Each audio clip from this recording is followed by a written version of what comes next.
Hello, everybody, and welcome to exercise 11-18 and my attempt at, before I have to move out of California to go get a job, some real place, we'll look at a little bit of depletion. So let's take a look over here at impairment. So the management of Petro Garcia was discussing whether certain equipment should be written off as a charge to current operations because of obsolescence. So whenever we're looking at a write down or impairment of equipment, the first thing we really need to recognize is that this is a long-term asset. We're using it every single year, but the only time we're really going to be impairing an asset that we're using in our operations is when the net book value or the purchase price, I should say acquisition cost, which was 900,000 less the accumulated depreciation to date is 400,000.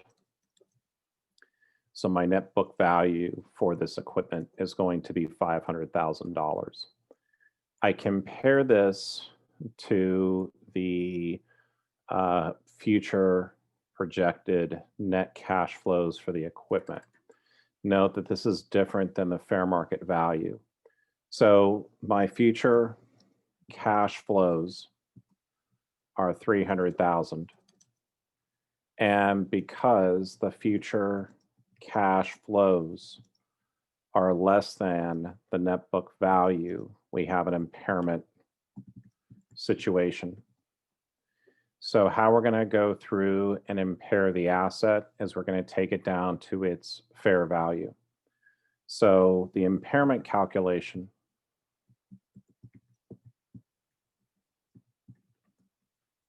is going to be the net book value, or 500,000, less the fair value, or 230. So my loss, my impairment loss, is going to be 270,000. So over here, what we would then do is to go through and to record the impairment. What we're going to have is a loss on impairment. And this would be included like in other income / losses. So 1231.20.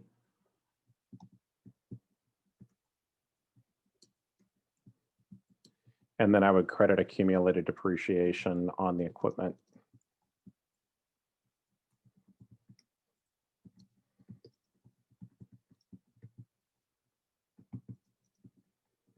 Okay, so that's the journal entry. So again, first thing we're going to do is compare the net book value to the future cash flows.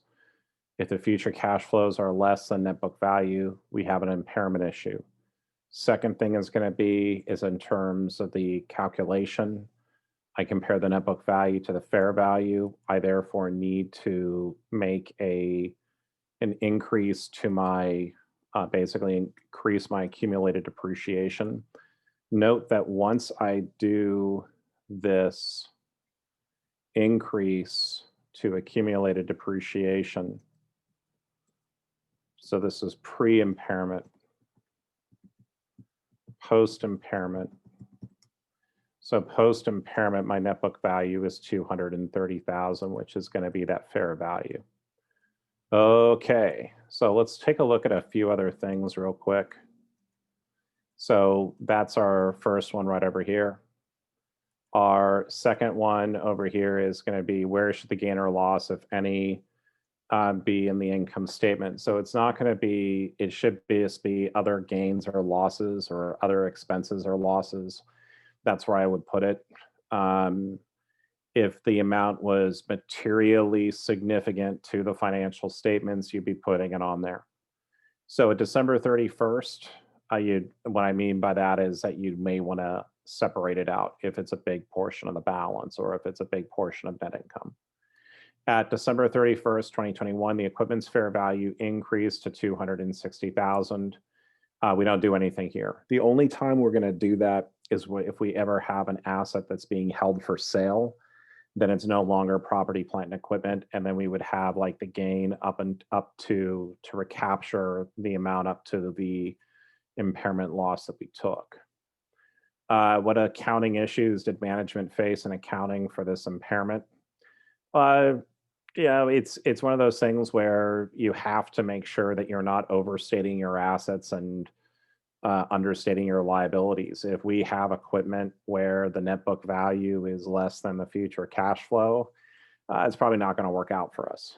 But anyways, let's go here to depletion. And I've never done one of these questions before, probably, but I probably should start to learn how to do it because I'll probably have to move to Texas soon. I'm just kidding. I'm never leaving IVC. Okay, so depletion computations for timber. So we have Stanislaw Timber Company owns 9,000 acres of timberland purchased in 2009 at a cost of $1,400 per acre. Wow. At the time of purchase, so what did this cost them? This was 9 grand acres. Okay. 1,400 is the cost per acre. And so the total price over here was, oh boy, this is getting expensive. Okay. So basically the total purchase price was 12.6 million. Now, at the time of the purchase, the land without the timber was valued at $400 per acre. So this is over here with timber. No, I say land, call this land plus timber. And then the land, no timber. Then we have timber only. So over here, so if the land without timber was $400 per acre, and then over here you had another $1,000, basically 1,000 here. So the value is going to be 3.6 million, and then over here it's going to be 9 million. So let's just kind of go through, and I have no idea what the answer to this question is. I'm just kind of playing along with this right here as I'm going through and having fun in intermediate accounting because I get to have fun. Well, hopefully you are too. So at the time of purchase, the land without the timber was $400 per acre. Okay, in 2010, so the following year, Stanislaw built fire lanes and roads with a lifespan of 30 years at a cost of $84,000. Every year, Stanislaw sprays to prevent disease at a cost of $3,000 per year and spends $7,000 to maintain fire lanes and roads.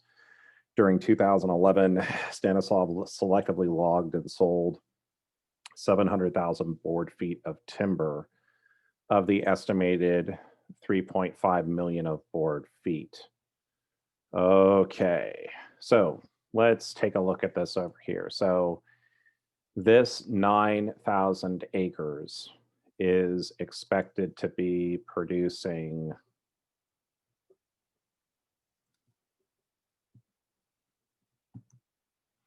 is expecting to produce 3.5 million board feet.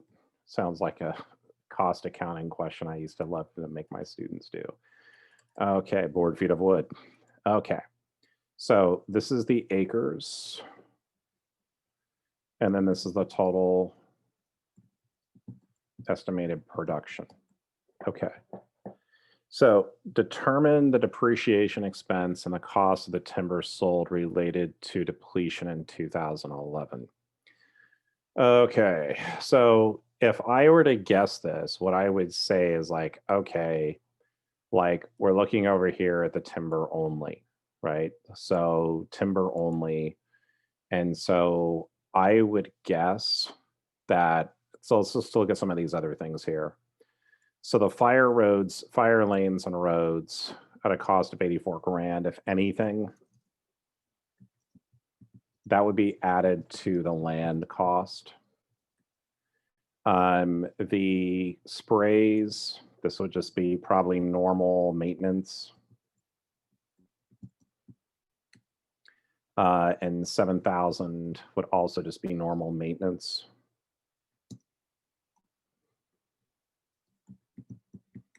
I would probably just go through and expense these. Are not very material amounts to what we're really looking at. So we selectively logged and sold 700,000 board feet of lump timber of the estimated. So we're basically selling, so we had of the 3.5 million, we basically sold about 20%.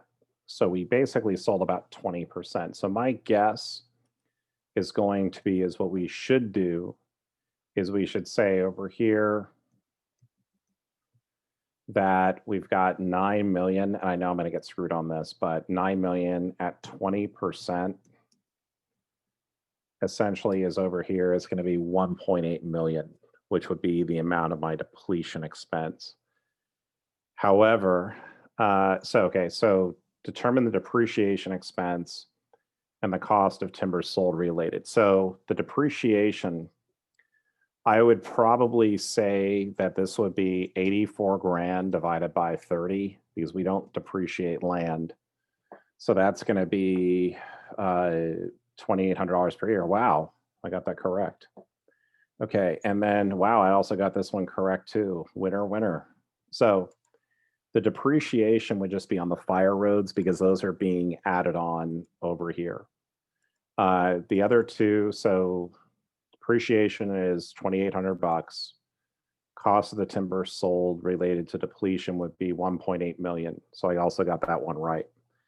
So Stanislaw had not logged since 2011. If Stanislaw logged and sold 900,000 of board feet of timber in 2022, when the timber cruise appraiser estimated 5 million board feet, determine the cost of the timbered sold related to depletion for 2022. This is interesting. Okay, and let's kind of go over here. And so we had, in terms of timber only, we had basically a $9 million cost. And then in 2011, we logged and we sold 1.8 million. So my cost for the timber is going to be 7.2 million. But the thing that I'm really kind of curious about, and let's see if so if we replant, so if I replant the seedlings, right, I want to make my own baby Groot, right, make my own Groot. So if I replant the seedlings right over here, my new depreciable base is going to be 7.3 million. So depletable base. So over here, we've got 7.3 million. So the cost of, okay, so I sold 9, okay, so I've got 7.3 million. And this here is going to be total for 5 million board feet.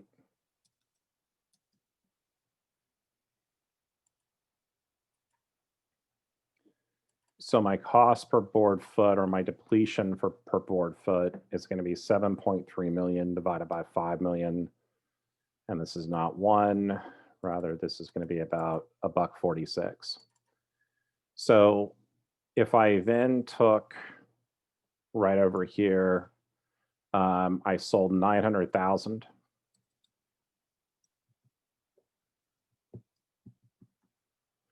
At a rate of $1.46. So